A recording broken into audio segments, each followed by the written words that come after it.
ماں باپ کے ساتھ بھلائی تو اگر ان میں سے ایک یا دونوں تمہارے سامنے بڑھاپے کو پہنچ جائیں تو ان کو اف تک نہ کہنا اور نہ انہیں جھڑکنا، اور ان سے بات ادب کے ساتھ کرنا، اور عجز و نیاز سے ان کے آگے جھکے رہو اور ان کے حق میں دعا کرو کہ اے پروردگار، جیسا انہوں نے مجھے بچپن میں شفقت سے پرورش کیا ہے تو بھی ان کے حال پر رحمت فرما، جو کچھ تمہارے دلوں میں ہے تمہارا پروردگار اس سے بخوبی واقف ہے۔ اگر تم نیک ہوگے تو وہ رجوع لانے والوں کو بخش دینے والا ہے۔ اور رشتہ داروں اور محتاجوں اور مسافروں کو ان کا حق ادا کرو، اور فضول خرچی سے مال نہ اڑاؤ کہ فضول خرچی کرنے والے تو شیطان کے بھائی ہیں، اور شیطان اپنے پروردگار کی نعمتوں کا کفران کرنے والا یعنی ناشکرا ہے۔ اور اگر تم اپنے پروردگار کی رحمت یعنی فراخ دستی کے انتظار میں جس کی تمہیں امید ہو ان مستحقین کی طرف توجہ نہ کر سکو تو ان سے نرمی سے بات کہہ دیا کرو، اور اپنے ہاتھ کو نہ تو گردن سے بندھا ہوا یعنی بہت تنگ کر لو کہ کسی کو کچھ دو ہی نہیں، اور نہ بالکل کھول ہی دو کہ سبھی کچھ دے ڈالو، اور انجام یہ ہو کہ ملامت زدہ اور حسرت زدہ ہو کر بیٹھ جاؤ۔ بے شک تمہارا پروردگار جس کی روزی چاہتا ہے فراخ کر دیتا ہے، اور جس کی روزی چاہتا ہے تنگ کر دیتا ہے، وہ اپنے بندوں سے خبردار ہے اور ان کو دیکھ رہا ہے۔ اور اپنی اولاد کو مفلسی کے خوف سے قتل نہ کرنا، کیونکہ ان کو اور تم کو ہم ہی رزق دیتے ہیں، کچھ شک نہیں کہ ان کا مار ڈالنا بڑا سخت گناہ ہے۔ اور زنا کے پاس بھی نہ جانا کہ وہ بے حیائی ہے اور بری راہ ہے۔ اور جس جاندار کا مارنا اللہ نے حرام کیا ہے اسے قتل نہ کرنا مگر جائز طور پر یعنی بفتوائے شریعت۔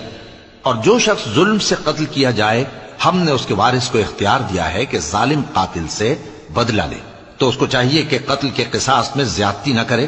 کہ وہ منصور و فتح یاب ہے۔ اور یتیم کے مال کے پاس بھی نہ پھٹکنا مگر ایسے طریق سے کہ بہت بہتر ہو، یہاں تک کہ وہ جوانی کو پہنچ جائے۔ اور عہد کو پورا کرو کہ عہد کے بارے میں ضرور پرسش ہوگی، اور جب کوئی چیز ناپ کر دینے لگو تو پیمانہ پورا بھرا کرو، اور جب تول کر دو تو ترازو سیدھی رکھ کر تولا کرو، یہ بہت اچھی بات اور انجام کے لحاظ سے بھی بہت بہتر ہے۔ اور اے بندے، جس چیز کا تجھے علم نہیں اس کے پیچھے نہ پڑ کہ کان اور آنکھ اور دل ان سب اعضاء کے بارے میں ضرور باز پرس ہوگی۔ اور زمین پر اکڑ کر اور تن کر مت چل کہ تو زمین کو پھاڑ تو نہیں ڈالے گا اور نہ لمبا ہو کر پہاڑوں کی چوٹی تک پہنچ جائے گا۔ ان سب عادتوں کی برائی تیرے پروردگار کے نزدیک بہت ناپسند ہے۔ اے پیغمبر، یہ ان ہدایتوں میں سے ہیں جو اللہ نے حکمت کی باتیں تمہاری طرف وحی کی ہیں، اور اللہ کے ساتھ کوئی اور معبود نہ بنانا کہ ایسا کرنے سے ملامت زدہ اور راندہ درگاہ بنا کر جہنم میں ڈال دیے جاؤ گے۔ مشرکو، کیا تمہارے پروردگار نے تم کو تو لڑکے دیے اور اپنے لیے فرشتوں کو بیٹیاں بنایا؟ کچھ شک نہیں کہ یہ تم بڑی نامعقول بات کہتے ہو، اور ہم نے اس قرآن میں طرح طرح کی باتیں بیان کی ہیں تاکہ لوگ نصیحت حاصل کریں، مگر وہ اس سے اور بدک جاتی ہیں۔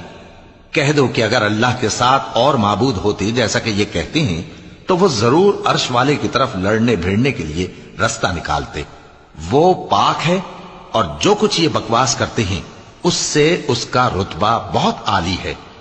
ساتوں آسمان اور زمین اور جو لوگ ان میں ہیں سب اسی کی تسبیح کرتے ہیں، اور مخلوقات میں سے کوئی چیز نہیں مگر اس کی تعریف کے ساتھ تسبیح کرتی ہے، لیکن تم ان کی تسبیح کو نہیں سمجھتے۔ بے شک وہ بردبار ہے،